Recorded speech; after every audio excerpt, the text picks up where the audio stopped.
The lead story today for sure is Dave Chappelle's new special, but I'll do that at the end of the podcast because I don't want to spoil it if you haven't had a chance to see it yet.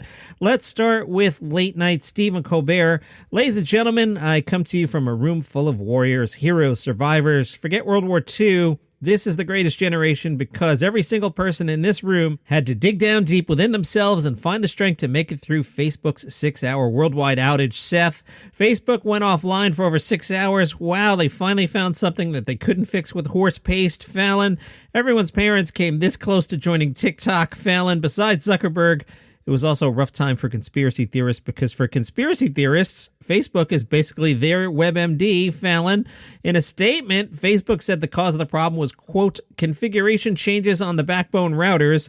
Then they continued, which continued the frontbone flexbox to dislodge the toggle switch and toxel the pixel dock flop cord, which then joined the Comshank's Codadocs pop knob, causing a triple Spanx zip donk.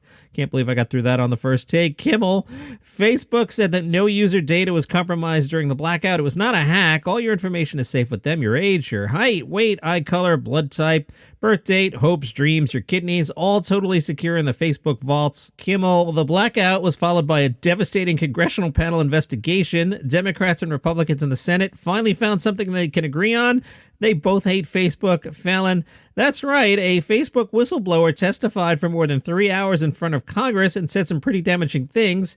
The whistleblower said Facebook has repeatedly misled the public, and that's not okay. We already have an app for misleading the public. It's called Tinder. From the AV Club, Sarah Silverman is talking about Jewface, a term I had not heard previously. Let me read this article to you. Late last month, Showtime announced that Kathryn Hahn would be playing Joan Rivers in a limited series about Joan Rivers. Sarah Silverman is arguing that it's the continuation of a concerning trend, which she refers to as Jewface. In a recent episode of her own podcast, Sarah Silverman said that she has no problem with the specific casting of Kathryn Hahn, but there have been a lot of situations in the last few years where non-Jewish people played characters who don't just happen to be Jewish, but whose Jewishness is their whole being. Sarah's examples include Felicity Jones as Ruth Bader Ginsburg, Rachel Brosnahan as Midge Maisel, and now Kathryn Hahn playing Joan Rivers.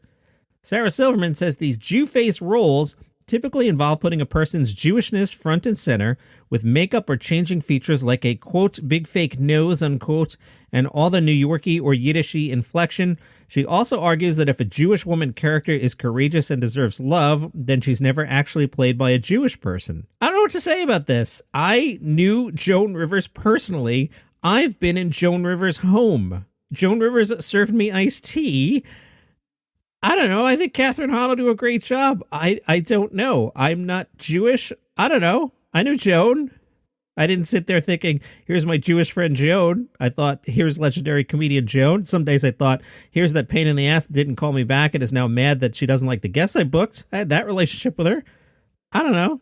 A Huffington Post story on Sarah Silverman's podcast points out that Sarah Silverman does acknowledge that Sarah Silverman wore blackface in an episode of her old Comedy Central show, The Sarah Silverman Program. Sarah explained in 2019 that she was dealing with racism by using racism, which she now sees as such liberal bubble stuff, adding that she's now horrified by the sketch and is no longer willing to stand by it.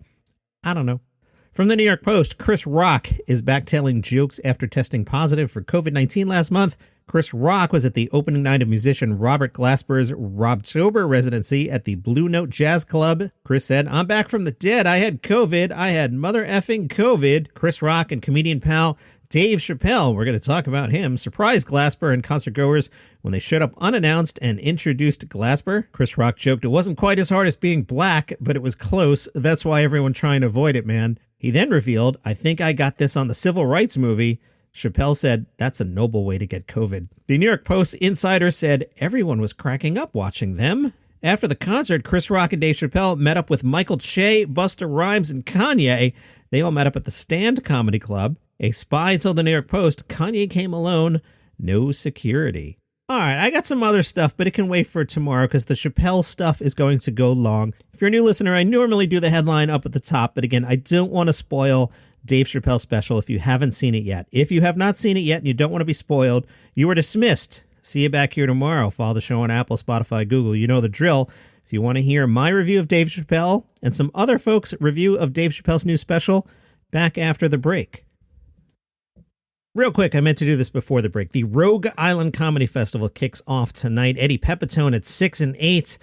Eddie Pepitone claims Bob's Burgers among his credits. I'm too busy today to get into that conspiracy. The festival wraps all the way to Monday. Mark Norman with 2 shows on Monday, 6 and 9. Mark is he an up-and-comer? He's an up-and-comer. You should keep an eye on Mark Norman. 6 and 9. 6 is a little early. No? All right, let's talk a little Dave Chappelle. First, Dave Chappelle made the news from the Washington Post hours before Dave Chappelle's new special dropped on Tuesday. Chappelle was in his hometown, Washington, D.C., urging deep-pocketed Washingtonians to donate to Dave's beloved alma mater, the Duke Ellington School of the Arts. Dave said in a speech, "I'm happy that you're interested in the special. I'm happier that you're interested in Ellington." Washington Post says Ellington is one of the few area art schools that educates a student body composed primarily of people of color, and they announced their plans during a screening of Chappelle's special to rename the school's theater after Chappelle. The Dave Chappelle Theater dedication will take place on November 23rd. Chappelle said having the theater named after him was the most significant honor of my life. I've been honored many ways, many times. This means the most. Among the ways he's been honored, multiple Grammys, Emmys, and the Mark Twain Prize for American Humor. Dave said, "I used to skip school. I would hide in there when I was skipping class. Who would have thought that the theater would one day be named after me? But I understand it because sometimes when you love things, they love you back, and I loved that school." Chappelle said, "The Ellington School saved my life." He then pledged $100,000 himself, but then said, "That doesn't mean I'm going to do it."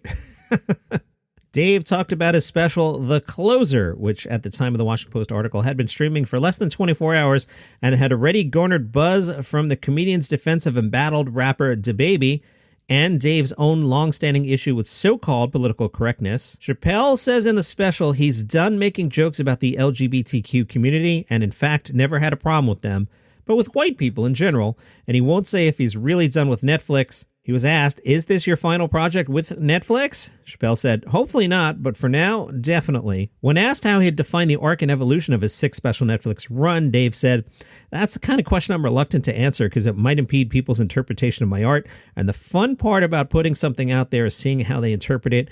I know what it means to me. That's for me to know and for them to speculate about, and that's why it's art." All right, I watched Chappelle's special on Tuesday evening. Before we get to the meat of it, I think Dave Chappelle was trolling me at the beginning. So the special opens up with a young man flipping through an album bin of vinyl copies of Dave Chappelle comedy albums. Longtime listeners know. I just want to catch everybody up. So in the Grammys, every year, there are a bunch of submissions for Best Comedy Album, and it'll be things like Dave Chappelle 846. And that's all fine and well, except I don't think these are truly comedy albums. I think these are Netflix specials that are released on limited edition vinyl to make them technically qualify, but I know a comedy album when I see it, and if you take a special and you release it on vinyl and you only make, say, 846 copies and you sell it in 1 or 2 record stores, that's not a wide-release comedy album. That's gaming the system to make yourself Grammy eligible. It doesn't mean your work is bad. It just means to me, that's not an album. Like, if I took the soundtrack to the Seinfeld sitcom, and I took the episode The Contest, and I ripped it to vinyl, and I sold it at Comic-Con, at a booth. Yes, here it is. Here's an album. Seinfeld, The Contest. Here it is available on vinyl. I'm going to sell 100 copies and submit it for Grammy. It might even win.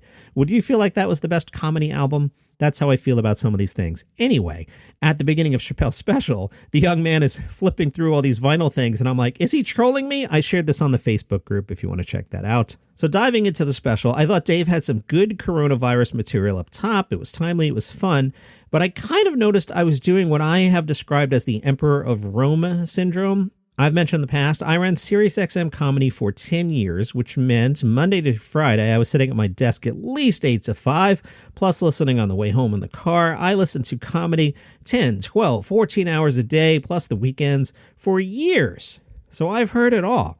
And what happens over time is you stop laughing. You become like a psycho.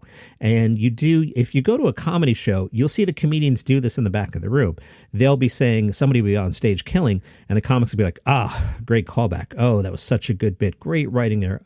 Or the famous, oh, that's hilarious. And I do that too. I'll say something is hilarious, but I don't actually laugh. My brain is just beat down by hearing the best of the best for a decade. And I noticed I wasn't laughing at Chappelle's special. I was entertained the entire hour and 10 minutes, I think it is. I was definitely entertained. Definitely hanging on every word. But did I laugh? No. That might just be me doing the Emperor of Rome syndrome. I'm not sure. But I know I laughed at previous specials. I also wrote down that I felt like Dave was doing more shock than having something to say. And I felt that way for 3/4 of the special. At the end, I felt like he had something to say, and we'll get to that. But I just felt like he was doing shock lines to get a cheap laugh, and I feel like he's got better game than that. He did do a segment about rapper DaBaby, and it reminded me of the writing style of Paul Mooney. If you haven't watched it yet, or if you rewatch it, watch that section. It's very Mooney-esque. I thought that was interesting. Then in the next section, he was doing some voice acting, and it reminded me briefly of Pryor. And I was like, is this an homage to Mooney and then Pryor? And maybe he'll do some Chris Rock later. That did not come to fruition, so I was overthinking that. But it definitely reminded me of Mooney in the DaBaby segment. I noticed that Dave was not smoking on stage, something that's been very prevalent in recent specials. That's neither here nor there. I just noticed it. I noticed I was playing on my phone a lot. That's not good. He tells a long story for his closer. We're going to get into that in a second. The story is true. I looked it up, so I found that interesting. And I wrote down at the end of the night, I feel bad I didn't like it more. I liked it, but I feel like I should be on here going, oh man, Dave Chappelle's so great. You got to watch it. And that's not how I came away from it. USA Today writes, Dave Chappelle is sparking conversation about transphobia as he addresses his past comments about the trans community in his latest Netflix special. Chappelle doubled down on transphobic jokes by weighing in on comments by J.K. Rowling made in December of 2019. Chappelle said, they canceled J.K. Rowling. My God. Especially, she said gender was a fact. The trans community got as mad as bleep, and they started calling her a TERF. Per USA Today, TERF is an acronym that stands for Trans Exclusionary Radical Feminists. The term describes feminists who are transphobic. In the special, Chappelle said, they look at trans women the way we blacks look at blackface. Sarah McBride is the National Press Secretary for the Human Rights Campaign. Sarah said, TERF views deny the validity of transgender people and transgender identities. McBride noted that such views are not rejected only among most feminists in the U.S. and supporters of LGBTQ rights. TERF ideology can result in reinforcing prejudices that can lead to other forms of discrimination many transgender men and women can experience, such as in housing or employment. Chappelle said, I'm very interested in the gender construct personally, because I'm a man with kids. That does not mean that I feel like another point of view can't exist. One Twitter user wrote, Dave Chappelle claiming he's a TERF sort of soiled my day. Another, the T community is going to be mad once they see this Dave Chappelle stand-up, LOL. Another, the closer might be the best work I've seen by Dave Chappelle. Amazing, eloquent, and as always, goes right for the jug. Another, Dave Chappelle is the greatest at using non sequiturs to subtly project his bigotry. Chappelle's come under scrutiny before for his commentary about the trans community. In 2019's Sticks and Stones, he talked about how society is increasingly politically correct while saying sarcastically how difficult it must be for transgender people. Chappelle said, they're so confusing. The idea that a person can be born in the wrong body, they have to admit that's a bleeping hilarious predicament. At the end of the closer special, Dave said he would no longer be making jokes about the LGBTQ community, with a stipulation relating to DaBaby being canceled for his homophobic comments and Kevin Hart stepping down from the Oscars after refusing to apologize for previous homophobic comments. Dave said, I'm not telling another joke about you until we're both sure that we're laughing together. I'll ask from your community with all humility, will you please stop punching down on my people? A lot more about Dave Chappelle's special. Gotta take another break. From NPR, the headline, Dave Chappelle does not make it easy. Dave is one of the most brilliant stand-up comics in the business, but he also makes a sport of challenging his audience, putting ideas in front of them he knows are uncomfortable and unpalatable to those invested in modern notions of how to talk about feminism, gender, sexual orientation, and race. Sometimes he does it to make a larger point, but at times, especially during his latest special for Netflix, The Closer, he also seems to have a daredevil's relish for going to dangerous places on stage and eventually winning his audience over, regardless of what he's actually saying. I'm going to read directly from NPR here. They will quote Dave Chappelle in this segment. This is the segment of the special about rapper DaBaby. DaBaby, who was pillared publicly for making homophobic comments during a concert in July, Chappelle jokes DaBaby, quote, punched the LGBTQ community right in the AIDS, unquote, before recalling a 2018 incident where the rapper was involved in a fight inside a North Carolina Walmart where another person was shot and killed. Chappelle said in the special, in our country, you can shoot and kill a N-word, but you better